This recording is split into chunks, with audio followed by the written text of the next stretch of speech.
जब भीष्म पितामह को अर्जुन ने बाणों की सैया पर लेटा दिया, तब भगवान कृष्ण आखिरी बार उनसे मिलने गए। उनको देखकर भीष्म पितामह ने अपने अंतिम शब्द में कहा, हे केशव, मुझे मेरे पिछले 10 जन्म याद है, लेकिन इसके बाद भी मैंने ऐसा क्या बड़ा अनर्थ कर दिया कि आज मुझे ये दिन देखना पड़ा। पिछले 10 जन्म में मैंने तो कोई पाप नहीं किया, तो फिर मुझे ये बाणों की सैया क्यों मिली? ये बाणों की सैया अब मुझसे सही नहीं जाती। मुझे मेरे सवाल का जवाब दो केशव।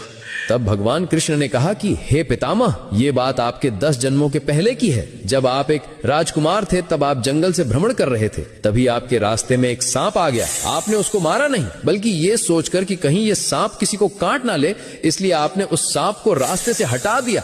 लेकिन गलती से बेचारा सांप कांटों के झाड़ में फंस गया। वो जितनी बार निकलने की कोशिश करता, वो उतना ही कांटों में और ज्यादा फंस जाता था। कई दिनों तक वो सांप उन कांटों में फंसा रहा और भगवान से प्रार्थना करता रहा कि हे प्रभु, इससे अच्छा तो मुझे मार ही देते।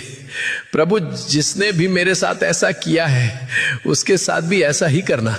लेकिन पिछले 10 जन्मों में आपने ऐसा कोई पाप ही नहीं किया जिससे आपको उस कर्म का फल भोगना पड़े। लेकिन जब द्रौपदी का चीर हरण हो रहा था, तब आप मौन रहकर भी ये सब देखते रहे थे। आप चीर हरण को रोक सकते थे, लेकिन आपने ऐसा नहीं किया। तभी आप इस पाप का भागीदार बन गए थे। इसी कारण से जैसे वो सांप उस दिन कांटे में फंसा था, आज उसी प्रकार आपको ये कांटे की सैया मिली है। तुम कितने भी बुरे कर्म कर लो, लेकिन उसका फल अवश्य मिलता है, इस जन्म में या फिर अगले जन्म में, लेकिन मिलता जरूर है। भगवान कृष्णा को दिल से मानने वाले भक्त कमेंट में जय श्री कृष्णा अवश्य लिखें।